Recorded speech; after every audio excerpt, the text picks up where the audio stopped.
Welcome to A Human Perspective, a podcast where I'll be sharing work and personal experiences and learnings. I will also chop it up with guests from time to time who will also share their own perspectives. I can't promise everything you hear on this podcast will always be right, but I can promise to always give you a human perspective. My name is Lola Oguntoken, and I'm your host. Let's go.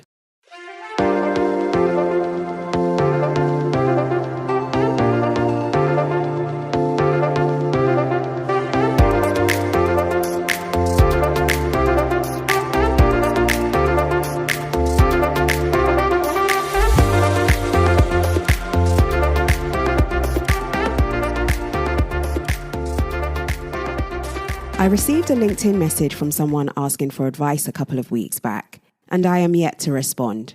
I nearly responded, but not to answer the call for advice, but to give advice on how to approach people on LinkedIn. This episode is for that person and anyone else who may need guidance on how to approach people on LinkedIn.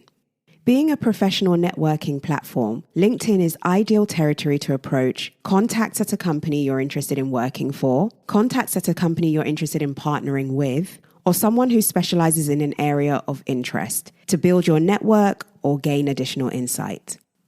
If you've never approached someone on LinkedIn before, it can be daunting. How do you even start? And once you start, what else do you put in the message? How do you close it off?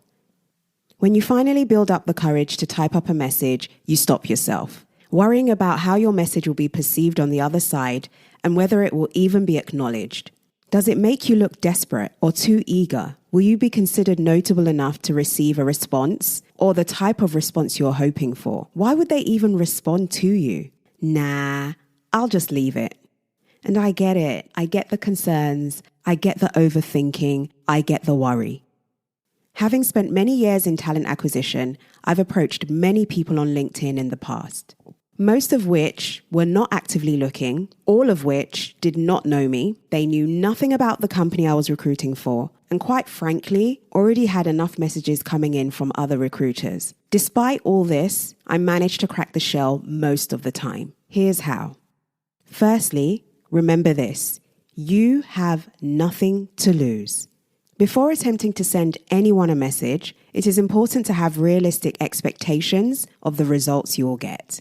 Whether you spend hours creating a message or seconds, no one is obliged to respond to you. They either will or they won't. Even when you do get a response, it may not be immediate. It could be in 2 weeks or 6 months. And even then, the response may not be in your favor or as you hoped. There really are no guarantees, so there's no point overthinking things. You'll need to learn to enjoy the process by reframing your perspective and not letting your pride get in the way. You'll win some and you'll lose some. In fact, when you start out, you may end up losing most. Don't be afraid to lose. If you send a message and don't get a response, though disappointing, you haven't truly lost anything. All it means is that you've attempted to create an opportunity and it didn't work out on this occasion. In the words of Chester Bernard, to try and fail is at least to learn. To fail to try is to suffer the inestimable loss of what might have been. You can't hope to gain if you're afraid to lose. Once I understood this, I stopped overthinking and focused on how I could make my messages stand out enough to elicit a response. Any response.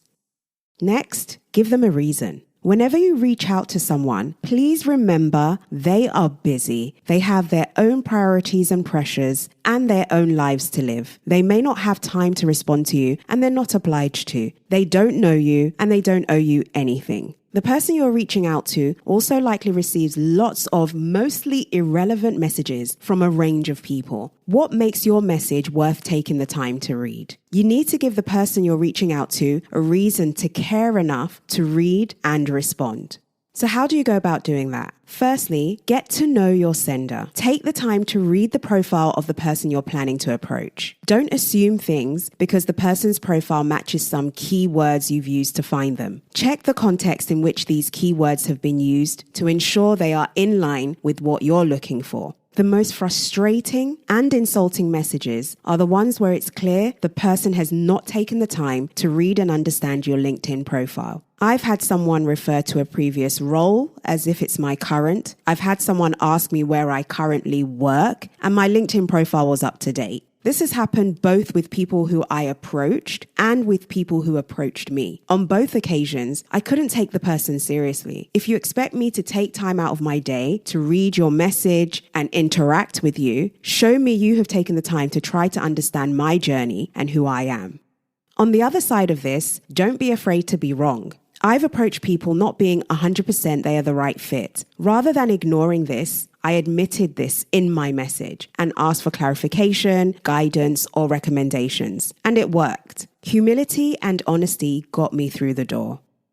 There are a lot of tips on LinkedIn messaging out there that encourage personalization. I recommend you use a measured approach when doing this. Looking at someone's LinkedIn profile, seeing they follow Tottenham Hotspurs, and starting off the approach talking about football may work for some. Another person may find this extremely corny and overdone, and another a little too intrusive. Everyone is different and may not take your message the same way. This doesn't mean you shouldn't try to engage people in this way. I'm just trying to point out that personalization is more than plucking random facts from a LinkedIn profile. Personalization requires a blend of putting yourself in that person's shoes to humanize the approach and showing your personality. In a previous article, I shared that people buy into people. This doesn't stop being true in this scenario. Don't be afraid to show who you are in your messages. Quirks and all. Just remember to ask yourself, what would I think of this message if I received it? Why would I even read it? Would I find this engaging? Would I respond? What would make me respond? Use these questions to get creative and be more personal and personable. Address the person you're approaching using their first name, and don't be afraid to use emotive language. You are trying to connect with a human being, so be human.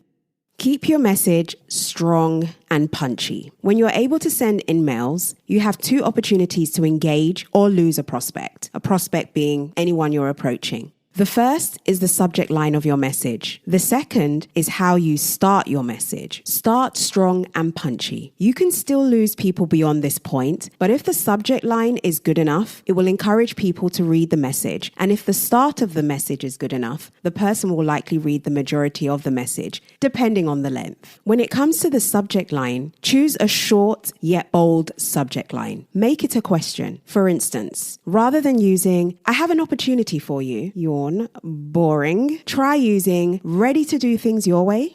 Intriguing. You get what I mean, you're trying to pull someone in. Using a question in the subject line is a call to action that most people will unconsciously respond to. A question requires an answer, so the natural step is to continue reading. In terms of the start of the message, don't dilly-dally here. Get straight to the point. What do you want and why are you asking them? When explaining why you have approached that person in particular, you do need to stroke the ego a little bit. Don't go overboard, but mentioning some things you've noticed about the person's profile or experience in a positive way honestly goes a long way. You are reaching out to a human being, and by nature, there are some things we want and need in many of our interactions, even a LinkedIn message. Again, don't overdo it. Make sure the flattery is measured, in context, and feels genuine. Once you have your subject line and start of message down, add a little more detail. Tell me a little bit more about you or the company or whatever this message is related to. LinkedIn recommends messages should be between 200 to 400 characters. I personally don't feel there's a hard and fast rule when it comes to this, as long as you feel the content is strong and punchy. However, I completely understand LinkedIn's recommendation, and I do think it's a fantastic guide to follow. You don't want to underwhelm people with too few characters, and you don't want to overwhelm people with too many characters. Most people are scrolling through LinkedIn as they do other social platforms, fleetingly. They don't want to think too much when they come across a message worth reading. On top of that, they're busy with work and personal matters, whether obvious or not. Bear this in mind when putting an approach together. The final but important part to think about when putting together a message is asking yourself, what are you trying to achieve? I know I should have probably put this at the beginning of this conversation, but I feel this is the best way to end this topic. You should definitely not start any message without having a clear idea of what you're trying to achieve. Are you simply trying to add a connection on LinkedIn? Or are you looking to connect with a potential sales prospect or to bring someone who does not appear to be actively looking for a new role into your business? In any of these scenarios, what is the minimum result you're looking for? A response rather than no response, a recommendation, a conversation. Understanding the outcome you desire will enable you to tailor your message accordingly. End your message with this in mind. For instance, if you're hoping for a brief discussion, be bold and presumptive. Here's an example. I'd love to tell you more about X and why I feel this opportunity is so special. We can have a completely confidential and informal chat. Even if X is not suitable at this point in time, it would still be good to connect with you. You never know. I put a smiley emoji here. When works best for you? When you have finished writing your message, ask yourself what you are trying to achieve. Do you feel you have achieved it? Would you respond? I'm going to wrap up by saying you also have to be ready to learn. Your messages should improve as time goes on, based on the responses you are or aren't getting from people. If your LinkedIn approach never changes, you are doing it wrong. Pay attention to how people are responding, the parts of your messages that resonate most, the parts of your messages that require clarity, and the parts that aren't adding any value, and update your message accordingly. You will notice your results improve with every tweak. That's me done for now. I hope after listening to this podcast episode, you feel better equipped to take on LinkedIn messaging. Thank you for taking the time to listen to this episode of A Human Perspective, and I'll see you in the next.